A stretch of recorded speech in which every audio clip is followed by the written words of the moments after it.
before working with the world's biggest creators, before building my own business to over $1.5 million and selling it. I was a kid like you. My name is Sam Weinstein. I was born in Sacramento, California, and from a young age I had the typical interests of a young boy. Sports, cars, video games, you name it. But something was different. For as long as I remember, I had been obsessed with technology. I joined social media at 9, built my first computer soon after, and been a longtime YouTube user. The first YouTube creators who stood out to me were Casey Neistat. This is a terrible idea.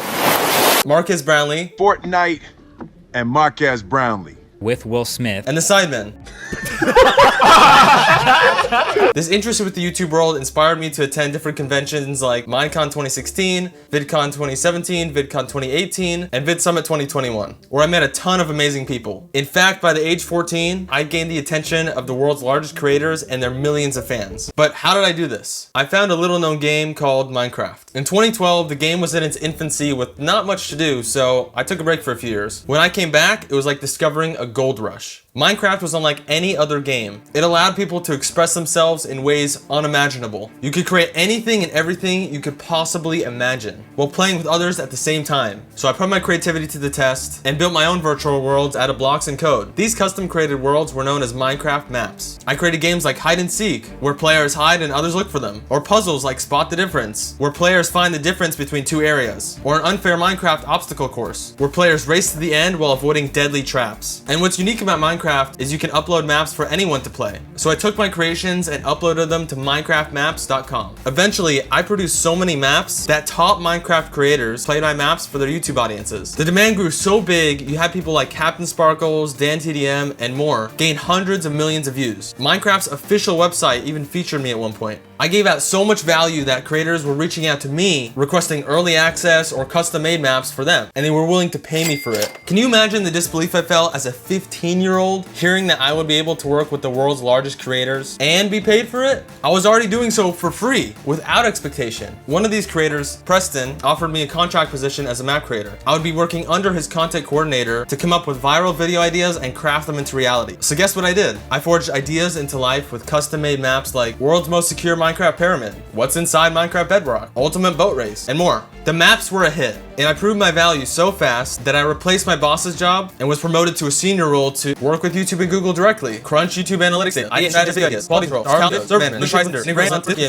and more. Essentially, I became Preston's right-hand man, flying to Dallas, Texas on 3 separate occasions to facilitate business and work in-house. One of my roles included building an army of world-class map creators. The goal was to have an endless supply of custom content ready to film. This became the dream team of Minecraft map creators, including game developers, builders, and artists. We were responsible for hundreds of custom maps, including an entire advent calendar that's 30 videos back to back to back, 2 years in a row. Imagine Michael Jordan's dream team, but kids sitting in their parents' basement with untapped potential. We had people from every continent. These guys were incredible. I remember there was a Finnish guy by the name of Iwaki. His creativity, along with his coding ability, was unmatched. The crazy thing is, I never once heard him speak or saw his face. Now each map creator had different motivations for creating. Some wanted to provide free value, some wanted payment for their maps, and some wanted free advertising. It was my job to manage them and make sure everything came together. I had weekly meetings with map creators, so everyone was clear on direction. I also managed several thousand people on Discord to be more involved with the overall community. I filmed with creators like Unspeakable, Bionic, Donnie Bobes, Lock That Zip, Lachlan, and more. Sometimes trolling them behind the scenes. Well, the only person who has that is Sam. In fact, I hosted 4 custom created maps to play during the National Breast Cancer Foundation's Game Pink event, where we raised almost $500,000 for charity, and I worked with Reed to make it all happen. It was quite the experience. And because I was an independent contractor, I thought, what's stopping other creators from working with me too?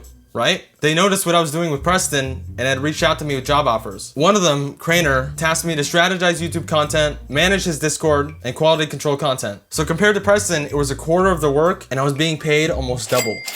At this point, I took home more than some of my teachers made in a month as a 10th grader. I get messages saying, we need 3 other people to film in 5 minutes, as I got off the bus from school and ran home excited. So when I got back to school, I thought, why am I here? Don't get me wrong, I achieved good grades and signed up for the right classes, everything my parents expected of me. But I always felt school wasted my life. I hated being chained to my desk. I hated the incentive structure. I hated the lack of options. I hated asking permission. I hated useless subjects. I hated bad teachers. I hated toxic culture. I hated not fitting in.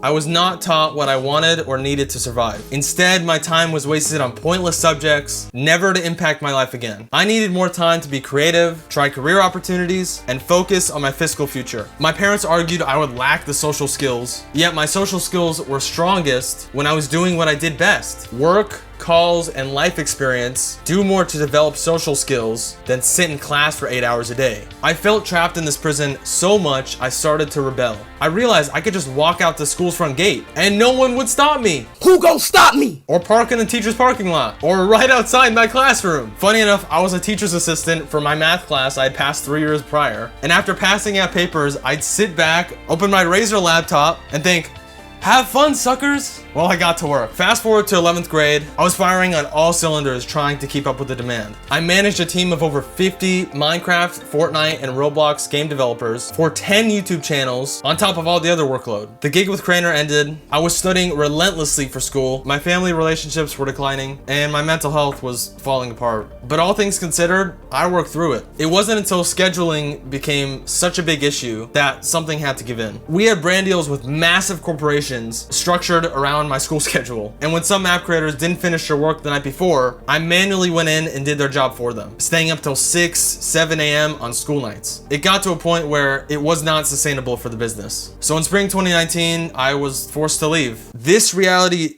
devastated me to my core. I planned my entire future with the expectation of moving forward with this opportunity. I structured my whole life around it. I skipped classes, I sacrificed my social life, and I alienated those closest to me. I even tried convincing my parents to take the rest of high school online. Fulfilling work was the only thing that gave me a sense of purpose. I felt hopeless. But was it all for nothing? In hindsight, my work has influenced the hearts and minds of the youth billions of times. I helped raise almost $500,000 for charity. I gained a lifetime of experience working with industry leaders at a very young age. I learned skills like everything YouTube analytics, the power of an authentic brand, community management, building a leading effective team, how to value your work, working corporations and brand deals, how to deal with bureaucracy, and most of all, work ethic. Little did I realize this was not the end, but the beginning of something unimaginable. Was about to hit the fan. Click here to watch part 2. Ah, that's hot. That's hot.